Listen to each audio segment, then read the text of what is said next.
I am Ferdinand Marcos, and I am the President of the Republic of the Philippines. I stand today on behalf of 110 million Filipinos. Hello people, hello words, and hello Philippines. It's me again guys, Let's Talk Vlog. May shout out po sa lahat ng mga Pilipino sa buong daigdig. Meron tayong upload videos, update po sa inyong lahat mga kababayan.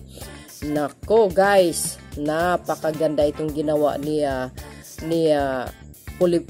Philippine Coast Guard Commodore Toriella. Dahil dito dyan guys ginawa yung conference dyan sa 15 South China International Conference. Global ito guys dyan ginanap po sa Vietnam. Ngayon mga kababayan, makikita nyo dito kung paano sinupalpal ni Commodore Toriella, itong dating retired General 4-star ng bansang China, na tinawag pa tayong barbaric. Wow, tayo pa ngayon ng barbaric mga kababayan. Ano naman kaya sila? No, dahil dito guys sa issue dyan po lagi sa pangharas nila dyan sa Western Philippines Sea. Ngayon mga kababayan, dito tayo babawi. Talagang palaban ng Pilipinas dito guys sa sinasabi po ni PCG Toriella. Pakinggan nyo guys kung paano ito nasupalpal itong bansang Chinggos, no? But anyway, bago nyo panoorin, don't forget to like, hit the button bell para lagay update sa aking upload videos mga and live. See you again guys on my next live, and bye baboos. Panoorin nyo. God bless Philippines. Thank you for your very interesting questions. For me to respond to the first question, I think there's really that's true. I agree with you. There are different variations of Coast Guard vessels that belong to various inventories, whether in the Philippines, Vietnam, Indonesia, and Malaysia. So, to the question, is there really a need now for us to have at least an agreed setting of defining what will be the armaments, what will be the characteristic of the vessel? That would be a great idea, but let me first stress out, based on my presentation, that the regional Coast Guards among Southeast Asian countries, we have this something like agreed regional norm that our Coast Guards are not really intended for us to have a much more bigger vessels or much more powerful naval armament, just like with the Navy. We all agree that the traditional Coast Guard functions, particularly a Vietnam Coast Guard and even the Philippine Coast Guard, is more on to support maritime governance, wherein it's only limited to maritime law enforcement and then establishing cooperation for maritime safety, and also in preventing the marine environment, protecting the marine environment, and enforcing maritime laws. Now, for the second question, will there be an influence from China as it build on more on bigger Coast Guard vessels and deploy also much more number of Coast Guard vessels? I would argue that it has really influenced now the countries among the claimant states in the South China Sea. The Philippines has been building up its Coast Guard fleet. You can also see that from Vietnam, also Malaysia, and even Bakamla of Indonesia. All of us are building our own Coast Guard in a way that we can counter-respond with the presence of the China Coast Guard.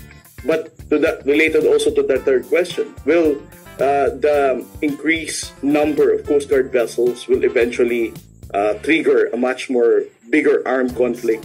I don't think so. I still have this belief that Coast Guards among the region, particularly here in Southeast Asia, we have this kind of professional understanding among Vietnam, Malaysia, Indonesia, and Philippines that we're not going to be that aggressive or aggressive to each other in a way that will be the cause of the conflict.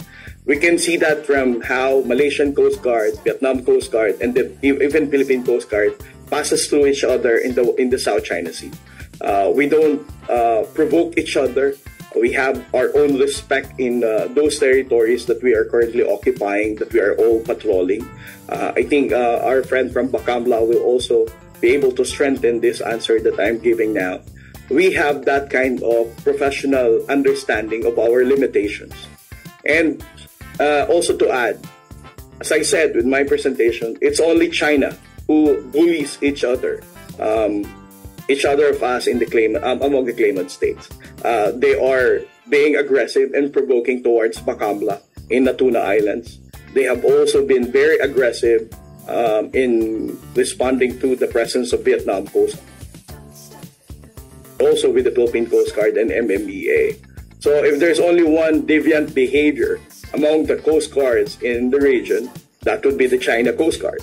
But among us, Southeast Asian countries who have the professional understanding and also knows how significant our roles is in maritime governance and also in maintaining this maritime order, that is not a problem that will come across between Southeast Asian Coast Guard organizations. You know, guys, supalpal siya. Thank you very much, Dr. J, for Go, General setting the stage Toriella. for exciting presentations from our other Siguro three speakers. natauhan na yun. May I invite the audience perhaps to give a round of applause to Buti Dr. nga J. yan. But before that, I think we have just one last question from the floor. O, Please. diba? Tinamaan siya doon. Buti Well, I'm a senior Colonel Jobo, retired from China. binaliktad mo talaga. In all your speech, Ooh. what do you want to say? Basically, I can anticipate. It's not a surprise to me, but it is surprising to me to see how you portray China as a devil in the region, while yourself look almost like an angel. But let me ask you a question that I talked yesterday. In 2000 and 2013, Filipino Coast Guard killed Chinese fishermen from Hainan Island and from Taiwan. Why were you so barbaric to kill Chinese fishermen? And why a country that is never stronger militarily than China would behave so barbarically against the innocent Chinese fishermen? And is it because that you believe that these fishermen are so innocent, so can do anything against them? And is it because the Chinese policy toward you at that time was so tolerant that we did nothing against you, so you could do that? So is it something that China should reflect to extend that we have to increase our presence with a stronger Coast Guard? Please tell me frankly. Ang galing mo magbaliktad. I'll be very proud in responding to your question. Thank you for using the word barbaric. Coast Guards in the region, not just the Philippine Coast Guard, is not a barbaric. You were mentioning about the shooting incident in Taiwan in 2013 and also a maritime incident that happened between the Philippine Navy and Vietnam. All of these were already diplomatically settled now. We now have established a good relationship with Taiwan and also with Vietnam. But here's the thing now. Among the countries in the region, we all have a positive diplomatic relationships in discussing the South China Sea. And all of these countries have issues with the China Coast Guard and the Chinese Maritime Militia pretending to be Chinese fishing vessels. You keep on mentioning the word barbarism. But as I said, we abide with the international rules-based order. With the images and videos that we have already presented to the international community, in which I know that the People's Republic of China is not really pleased. We have portrayed what you are saying, but I'm not going to use that against you. I think the transparency initiative that we have been espousing for the past months is a clear understanding of what the word barbarism is. Because Vietnam, Malaysia, Indonesia, and Philippines will always abide with the international rules-based order. I just don't know whether People's Republic of China is also willing to do the same.